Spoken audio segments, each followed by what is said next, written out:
지난 시간에는 하나님의 자녀들이 연단받는 이유에 대해 말씀드렸습니다. 그런데 많은 경우 하나님께서 연단하셨다 할 수 없는 자신의 죄악으로 인해 당하는 어려움과 환난을 볼 수 있습니다. 하나님은 이유 없이 일방적으로 시험과 연단을 하시는 분이 아닙니다. 하나님께서 독재자처럼 임의로 자녀들을 연단하는 것이 아니라 공의 가운데 연단을 허락하시는 것입니다. 그러므로 연단을 끝내려면 영의 마음을 이루어야 하지요. 오늘 본문을 보면 욥은 자신이 하나님을 얼마나 잘 섬겼었는지를 설명합니다. 욥기 23장 11절에 내 발이 그의 걸음을 바로 따랐으며 내가 그의 길을 지켜 치우치지 아니하였고 말합니다. 여기서 내 발이 그의 걸음을 바로 따랐다 하는 것은 욥이 하나님께 제사를 드려 섬겼다는 것을 말합니다. 또 내가 그의 길을 지켜 치우치지 않았다는 것은 하나님께 제사 드리는 것을 변함없이 꾸준하게 행해 나갔음을 말합니다.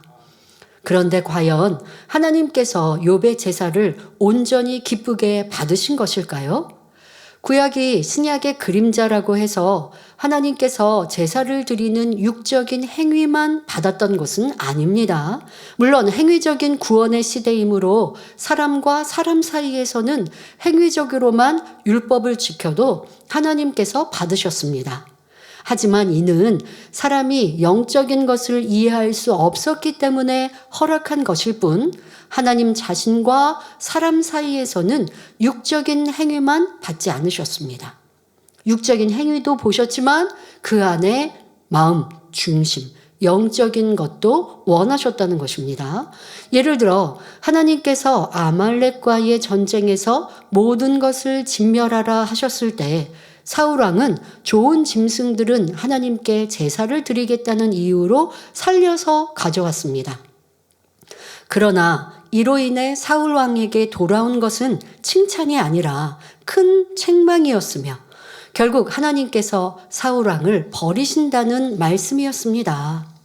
육적으로 보면 좋은 소나 양을 잡아와서 하나님 앞에 제사 드리려 했는데 왜 하나님께서 사울을 버리셨을까요? 하나님은 육적인 것을 원하신 것이 아니라 순종이 제사보다 낫다는 영적인 것을 원하셨기 때문입니다. 이처럼 하나님께서는 행위적인 것이 아니라 진실한 마음으로 믿고 신뢰하며 순종하는 것을 원하십니다. 아담의 아들 가인은 하나님의 뜻을 알면서도 순종하지 않고 믿음 없이 적당히 땅의 소산을 드렸고 아벨은 믿음으로 순종하여 양의 첫 새끼와 그 기름으로 피의 제사를 드렸습니다. 이에 하나님께서는 아벨과 그 제물만 받으시고 가인과 그 제물은 연락하지 않으셨지요. 가인은 육적인 제사를 드린 반면 아벨은 하나님께서 원하신 피의 제사, 곧 영적인 제사를 드렸기 때문입니다. 아벨이 드린 피의 제사는 오늘날 신령과 진정으로 드리는 영적 예배입니다. 반면 가인이 자신이 보기 좋은 대로 드린 육적인 제사는 형식적으로 시간만 때우는 예배, 더 나아가 마음을 변화시키지 않고 세상과 짝하면서 교회에 출석만 하는 형식적인 신앙생활을 의미합니다. 우리가 단지 행위적인 열심으로 교회에 다니고 예배에 참석한다고 해서 하나님께서 받으시는 것이 아닙니다. 곧 성경 66권 말씀에 순종하여 하나님의 뜻대로 살아가는 것, 그리하여 마음 안에 악을 버리고 선과 진리로 채우는 것, 이것이 바로 하나님께서 우리에게 원하시는 산 제사요 피의 제사입니다. 아브라함은 죽은 자도 살리시는 하나님을 믿었기 때문에 독자 이삭을 드리라는 시험도 아멘으로 순종하여 복의 근원이자 믿음의 조상이 되었습니다. 엘리야도 이방 선지자들과 대결할 때 먼저 하나님께 온 마음과 정성을 다해 믿음으로 제단을 쌓았습니다. 3년 반 동안 가뭄이 계속되었으므로 가장 귀한 것은 물인데 엘리야는 그 귀한 물을 통 4세 3번씩이나 곧 12통을 제단에 바치는 믿음을 내보여 오직 하나님을 기쁘시게 해 드렸지요. 이처럼 아브라함과 엘리야가 하나님께 제사할 때 그들에게는 참으로 믿는 영적인 믿음이 있었습니다. 자, 그러나 욥은 믿음이 아닌 생각 속에서 행위적인 제사를 참으로 열심히 드렸던 것이지요.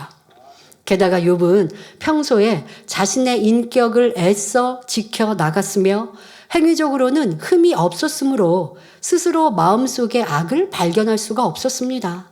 그러니 하나님께서는 연단을 허락하심으로 욥의 마음속의 악들을 드러나게 하시는 중입니다. 결국에는 욥 스스로 나는 의인이 아니고 죄인이다 라고 깨우쳐 통회자복하게 하심으로 참다운 영의 제사를 드릴 수 있도록 인도하고 계십니다. 자, 이어지는 본문을 보면 욥은 자신이 살아온 삶에 대해 얼마나 당당한 자부심을 갖고 있는지 알 수 있습니다. 욥기 23장 12절에 내가 그의 입술의 명령을 어기지 아니하고 일정한 음식보다 그 입의 말씀을 귀히 여겼구나 말합니다. 그런데 이는 앞뒤가 맞지 않는 말입니다. 욥은 바로 얼마 전까지만 해도 욥기 23장 2절에 내가 오늘도 혹독히 원망하니 받는 재앙이 탄식보다 중함이니라 말하지 않았습니까? 이처럼 하나님을 혹독히 원망하면서도 지금 고백하는 말은 자신은 하나님 명령을 지켰고 그 입의 말씀을 귀히 여겼다고 말하고 있으니 얼마나 자신을 알지 못하는 모습입니까? 사람이 속으로 아무리 상대를 미워해도 겉으로는 당신을 사랑합니다 라는 말로 상대를 속일 수 있습니다. 그러나 하나님께서는 중심을 보심으로 알맹이 없는 껍데기 사랑이 아니라 진실한 마음의 향을 받으시는 것입니다. 그러므로 우리는 결코 쭉정이가 되어서는 안 되며 알곡 중에서도 최상의 알곡이 되어 가장 아름다운 천국 새 예루살렘까지 이룰 수 있어야 하겠습니다. 욥기 23장 13절에 그는 뜻이 일정하시니 누가 능히 돌이킬까? 그 마음에 하고자 하시는 것이면 그것을 행하시나니 말합니다. 성도 여러분, 과연 욥의 이 말이 타당한 말일까요? 그런데 본문에서 욥은 마치 하나님이 독재자처럼 모든 것을 정해놓고 강제적으로 이끌어 가시는 분인 것처럼 오해하고 있습니다.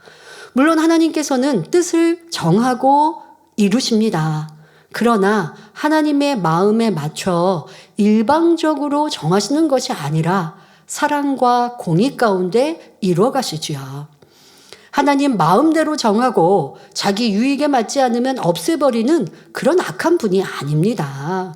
하나님께서는 말씀으로 천지 만물을 창조하시고 우주 만물과 세계 역사, 인류의 생사화복을 주관하시는데 결국 이 모든 것은 하나님의 유익을 위해서가 아니라 바로 우리 인생들을 위한 경작의 섭리입니다.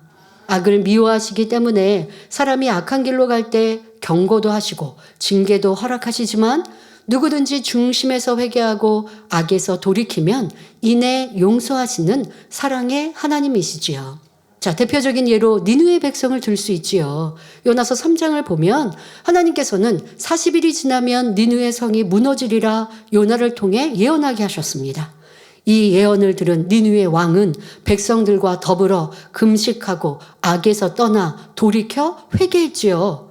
하나님께서는 이런 겸비한 모습을 보시고 뜻을 돌이켜 재앙을 거두어 주셨습니다.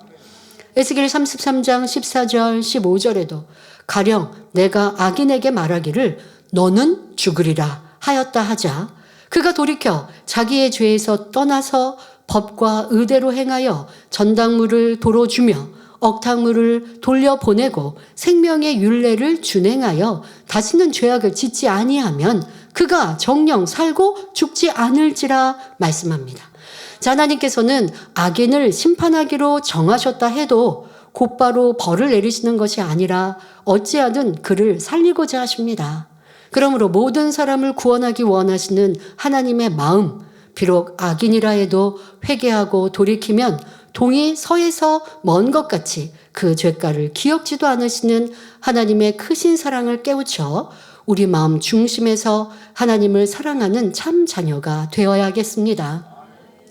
또한 이런 하나님의 마음을 닮아 우리도 어느 누구를 향하여서 판단도 정죄하는 모습도 없어야 하겠습니다. 욥기 23장 14절에 그런즉 내게 작정하신 것을 이루실 것이라 이런 일이 그에게 많이 있느니라 말합니다. 즉 하나님께서는 일단 작정하신 것을 돌이키지 않고 반드시 이루시는 분이기 때문에 욥 자신에게 작정하신 것도 이루실 것이라는 말이지요. 뿐만 아니라 이런 일들이 하나님께는 많이 있다고 말하는데 이는 욥이 선진들을 통해 이런 경우들을 자주 들었다는 것입니다. 그러나 이는 욥이 당하고 있는 모든 일을 하나님 탓으로 돌림으로 자기 위안을 삼는 말임을 알아야 합니다. 흔히 사람들이 사업의 실패나 질병 등으로 자신의 처지가 초라해져서 자존심 상할 때 하늘이 나를 버렸다라고 하늘 핑계대는 것처럼 욥도 지금 그런 의도로 말하고 있습니다. 그러나 사랑의 하나님께서는 자녀들이 아프지 않고 건강하게 살기를 축복받아 하나님께 영광 돌리며 살기를 원하십니다. 욥의 경우도 하나님께서는 신속히 깨닫고 회개함으로 축복받기를 원하시는데 욥은 마치 하나님께서 독재자처럼 마음대로 작정하시고 자신에게 고통을 주시는 것처럼 오해하고 있습니다. 이어지는 욥의 말을 보면 욥이 하나님을 오해해도 아주 단단히 하고 있음을 알 수 있습니다. 욥기 23장 15절에 그러므로 내가 그의 앞에서 떨며 이를 생각하고 그를 두려워하는구나 말합니다. 욥은 하나님에 대해 자기 권세를 일방적으로 휘두르는 무서운 독재자요. 나쁜 하나님이라고 오해하였기에 그 앞에서 떨며 두려워할 수밖에 없었습니다. 자신은 아무런 죄가 없는데 하나님께서 일방적으로 작정하셔서 고난의 구렁텅이로 몰아넣어 버렸다고 생각하니 하나님이 너무나 두려웠던 것입니다. 욥은 시험환난을 당하기 전에도 하나님이 무서워서 번제를 드리는 육적인 신앙이었습니다. 그러니 욥기 3장 25절에 나의 두려워하는 그것이 내게 임하고 나의 무서워하는 그것이 내 몸에 미쳤구나 말하는 것을 볼 수 있었지요. 오늘날도 주일 예배를 안 드리면 하나님이 징계하실까 봐 두려워서 예배를 드리는 분이 있다면 욥처럼 육적인 신앙임을 알아야 합니다. 어떤 어려운 일을 당했을 때 하나님이 왜 이러실까, 왜 저러실까 불안해하며 두려워하지 말고 하나님께 맡길 수 있어야 합니다. 욥기 23장 16절에 하나님이 나로 낙심케 하시며 전능자가 나로 두렵게 하시나니 말합니다. 욥은 하나님이 일방적으로 결정하여 자기를 이렇게 낙심하게 하고 고통스럽게 만드셨으므로 두려운 하나님이라 말하고 있습니다. 이는 나를 정금같이 나오도록 단련하신다고 했던 말이 전혀 믿음의 고백이 아니었음을 다시 드러내고 있지요. 욥은 지금 마음이 뒤틀린 상태에서 앞뒤가 맞지 않는 말이 계속 나오고 있습니다. 우리의 신앙에서도 어떤 때는 믿음으로 고백했다가 어떤 때는 낭만과 염려, 근심을 하고 있다면 이는 참 믿음이 아님을 알아야 합니다. 이어지는 본문을 보면 욥은 자신이 낙심하고 두려운 이유를 말하고 있습니다. 욥기 23장 17절에 이는 어두움으로 나를 끊지 아니하셨고 흑암으로 내 얼굴을 가리우지 아니하셨음이니라 말합니다. 여기서 어두움은 곧 죽음을 말하며 흑암이란 음부로 내려가는 것을 말합니다. 욥이 낙심하고 두려워하는 까닭은 하나님께서 죽음으로 모든 것을 끝내지 않고 욥의 생명을 보존하여 계속 고통받게 하시기 때문이라는 것입니다. 또 앞으로도 살아있는 동안 계속될 고통을 생각하니 두렵고 그러니 차라리 죽는 것이 더 낫다는 표현을 하고 있는 것입니다. 이것이 바로 진리를 아는 사람과 모르는 사람의 차이이지요. 하지만 천국과 지옥이 분명히 있음을 알고 하나님의 사랑과 능력을 믿는 우리 성도님들이라면 어떤 어려움이 닥친다 해도 욥과 같은 말을 해서는 안 됩니다. 욥은 하나님을 두려워하는 마음으로 제사를 드리며 섬겨왔습니다. 그래서 하나님은 두려움이 아닌 사랑함으로 섬기는 관계가 될 수 있도록 지금 욥을 이끌고 계십니다. 요한일서 3장 21절 22절에 사랑하는 자들아 만일 우리 마음이 우리를 책망할 것이 없으면 하나님 앞에서 담대함을 얻고 무엇이든지 구하는 바를 그에게 받나니 이는 우리가 그의 계명들을 지키고 그 앞에서 기뻐하시는 것을 행함이라 말씀합니다. 하나님이 두려운 것은 하나님 말씀 안에 살지 못하기 때문임을 알아야 합니다.